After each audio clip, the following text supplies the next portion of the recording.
When Neville had the desire to go to Barbados, he would ask Abdullah, like, what do I do? What technique do I use? And Abdullah is like, you are in Barbados, shut the bleep up.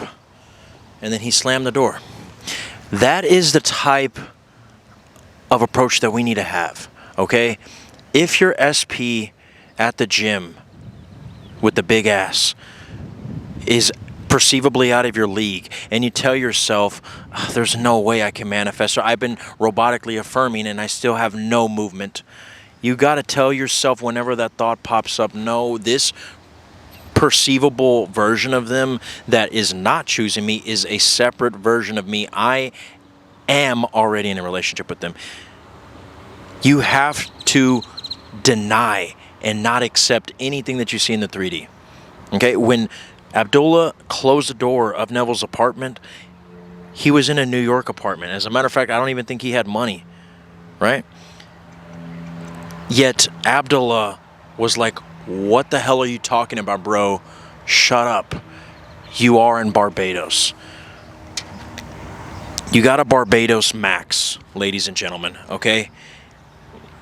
You guys need to see yourselves as just as powerful as Neville, if not more. You are God. You got to remember, you're not the mind or the body. Whenever we see anything in the 3D that our specific person is not giving us the attention that we want, that our bank account is negative, yet we keep saying we're millionaires in our affirmations every single morning, well, guess what? Are you seeing your bank account with your eyes? Okay, well, that's not good enough. With your physical eyes, that's not good enough. Because you see, you don't have control over what you see with your physical eyes, at least right now in the present 3D. But the 3D is the past, the 4D is the present. Because before you opened up your Wells Fargo bank app and you saw that you had zero money, where you saw that your bank account told you that you're a fucking loser and you're a broke ass bitch. Before you open that up, I guarantee you that maybe when you were 6 years old, your parents could not even afford to buy you that $20 Nerf gun. Or for your fucking quinceañera, they were complaining and arguing just because they had to spend an extra $5K, right? And because of that, you just automatically developed this concept of money that it's hard to get by. But if you were to see your parents arguing back when you were 14, 15, you know, because quinceañera is 15, and you were to see them arguing about money, and you were to go, man, I feel like I'm in royalty right now. Oh my gosh, I mean, they just bought me a Mercedes Benz, even though you never got a fucking car until you're 20. Guess what? You are denying the 3D, and I guarantee you by the time you hit college age, you would have been the richest college student of your peers, right? Or better yet, you would have seen money come in the form of a scholarship. But that's the way this works, is that you deny what you see in the 3D, despite what your ego is telling you, like, oh, well, your parents can't even afford a quinceañera. You know, do you really think you're going to be able to have a job? No, you might as well work at Pizza Hut. Which, by the way, nothing wrong with people who work at Pizza Hut. I work in restaurant businesses too. But, you know, I think that we allow to make the autopilot our comfort zone. And when you make the autopilot your comfort zone, that is hell on earth. Okay? So you have to simply be the kind of person that no matter how hard the circumstances will get, you simply go to your end. Because I'm going to tell you this. I talk a lot about my affirmations, which are called self-pedestalizations. And I always say, like, you know, it's not about the feeling. I don't agree that feeling is the secret, but guys, whenever you say crazy stuff like Elon Musk has me on speed dial and Jeff Bezos looks homeless whenever he sees my bank account, and that CEOs off themselves because of how much money I have, I mean, even me saying that is making me laugh, and I'm actually not joking.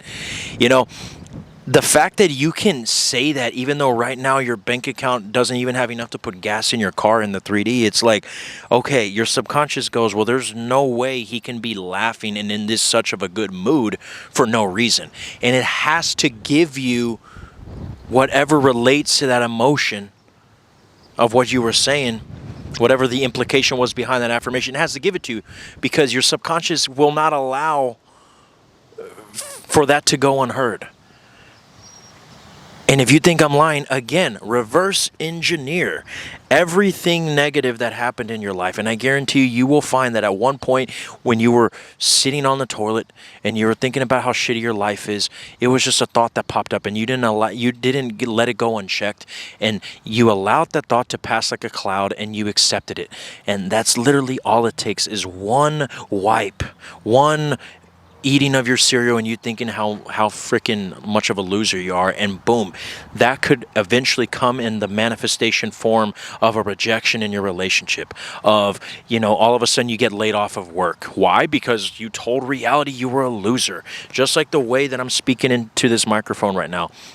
You speak something into your awareness, whether it's out loud, whether it's mumbled, whether it's a conscious thought, or whether it's just a resonant feeling. You could even be watching a movie and you could see all the alphas in that movie, but you, for some reason, resonate more with the beta, with the loser. You're like, oh, that's me. Stop blaspheming the God that you are. That's enough. Okay? So, again, how to Barbados Max? You can be noticing that your SP with the big ass is talking to the guy with the bigger biceps than you. He's like 6'4" and you're 5'5". And you can simply say, oh my gosh, I cannot believe how much in love she is with me. I'm like 5 inches shorter than all these guys, and yet she keeps sending me nudes on my phone. It's overheating my fucking cellular device. Women, if it's an ex and you have a whole relationship past of being cheated on, you say, all the guys in my past worship me. They proposed to me, and the only reason why I'm not with them anymore is because I got bored of them.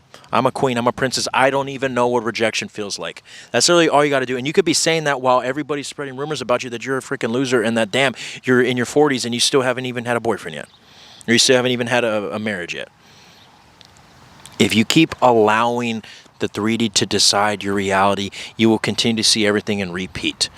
Whether it's with the same job that you keep staying at, or you go to another job, you're going to experience the same things. How many times do people say, it doesn't matter if I go to work at Walmart, it doesn't matter if I work at Target, everything is the same. My bosses are the same. Why? Because you keep perceiving that. But if you just look at your boss, no matter how much of a shithead they are, and you're like, wow, everywhere I go, they fucking give me the schedule that I want. They treat me like a king or a queen just because I'm breathing, just because I exist. I get paid just to fart, right? You got to go berserk. And by the way, when I say these crazy affirmations, no, that doesn't actually mean that they're going to pay you once you go. That's not what it means. What it means is that whatever implication is behind it. Okay, you say that your SP has a life-size poster of you on your wall. What that means, and for some reason, a lot of my clients love that one, right? You say that, they're going to make you feel like you don't even have to try. They're just obsessed with you. Like a lot of the women that's been with me, right? I'm not trying to, be a man whore here, but a lot of them have said, I remember one girl told me, I like the way you look at other people. And not like in a metaphorical way, like literally the way that I was looking at them with my eyes, right? And I even saw her one day out of my peripherals just staring at me, like watching me, like if I'm on the National Geographic channel. I'm a zoo, right? I'm her, and it's like, that is the type of stuff that you will see happen whenever you put yourself on the pedestal. Whenever you look at yourself that you're not in Barbados, but you say, yeah, I know in the 3D I'm getting evicted, but man, it feels so great to be in the Bahamas. Okay? Now, if this didn't make sense to you, if you want to go more in depth and you really want help on your specific situation and help manifesting, click the links down below. I would love to work with you.